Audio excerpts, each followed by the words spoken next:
Hello guys. അപ്പോൾ ഇന്ന് December 13 Kuttanad മേഖല ജൂബിലി തീർത്ഥാടനമാണ്. അതിനായി ചമ്പക്കുളം, പുളിങ്കുന്ന്, എടത്തുവ, ആലപ്പുഴ, മുഹമ്മ എന്നിങ്ങനെ 5 ഫൊറോനകളിലെ 77 പള്ളികളുടെ നേതൃത്വത്തിൽ 10,000-ലധികം തീർത്ഥാടകരാണ് ഈ കാൽനട തീർത്ഥാടനത്തിൽ പങ്കെടുക്കുന്നത്. രാവിലെ 5:30 ചമ്പക്കുളം സെന്റ് മേരീസ് ബസിലിക്കയിൽ നിന്നും കാൽനടയാത്ര ആരംഭിച്ച് പാറയിൽ മരിയൻ തീർത്ഥാടന കേന്ദ്രത്തിലാണ് അവസാനിക്കുന്നത്. പ്രായമേധമന്യേ സ്ത്രീകളും കുട്ടികളും മുതിർന്നവരും യുവാക്കളും എല്ലാം സമ്പൂർണ്ണമായും ഈ കാൽനടയാത്രയിൽ പങ്കാളികളായിരുന്നു.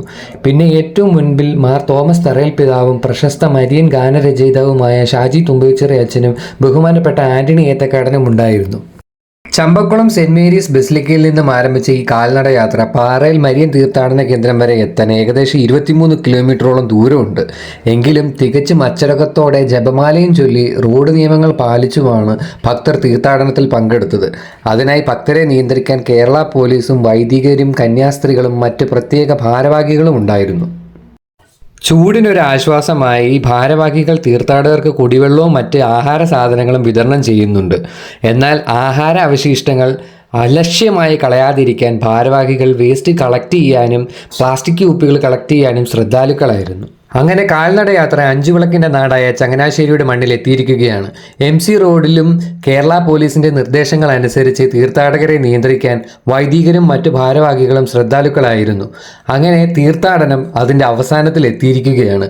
പാറയിൽ മരിയൻ തീർത്ഥാടന കേന്ദ്രത്തിലേക്ക് തീർത്ഥാടകർ പ്രവേശിക്കുന്നു.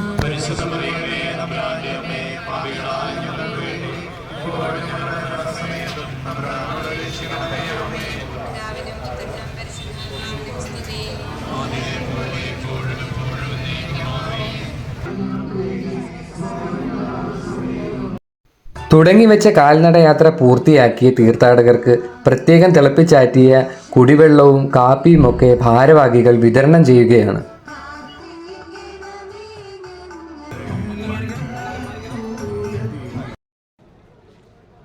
ഈ കാണുന്ന ക്യൂ കണ്ടോ? അത് 2025 ഈശോയുടെ മനുഷ്യാവതാര ജൂബിലി കവാടം പ്രവേശിക്കുന്നതിനായി ചെരുപ്പുകൾ ഊരി സൂക്ഷിക്കുന്നതിനുള്ള ഒരു മെത്തേഡാണ്. ഓരോ ഡെസ്കിലും ഓരോ ക്രമനമ്പറുകൾ രേഖപ്പെടുത്തിയിട്ടുണ്ട്. അവിടെ ചെരുപ്പുകൾ ഊരി വെക്കാം. തിരിച്ചു വരുമ്പോൾ അതേ ക്രമനമ്പർ നോക്കി ചെരുപ്പുകൾ ഊരി നമുക്ക് എടുക്കാവുന്നതാണ്. ആ കാണുന്നതാണ് ജൂബിലി കവാടം. വലിയൊരു ജനത്തിരക്കാണ് ഇവിടെ ഇന്നേ ദിവസം. 2025 മാർപ്പാപ്പയുടെ പ്രഖ്യാപനമനുസരിച്ച് ഈ ജൂബിലി കവാടം പ്രവേശിച്ച് ഒരു വിശ്വാസ പ്രമാണവും ഒരു സ്വർഗസ്ഥനായ പിതാവും ഒരു ത്രിത്വസ്തുതിയും ചൊല്ലിയാൽ പാപങ്ങളിൽ നിന്നുള്ള ദണ്ഡവിമോചനമാണ് നമുക്ക് ലഭിക്കുന്നത്. തുടർന്ന് വിശുദ്ധ കുർബാനയാണ്. അതിനുശേഷം നേർച്ചക്കഞ്ഞി വിതരണവും ഉണ്ടായിരുന്നു.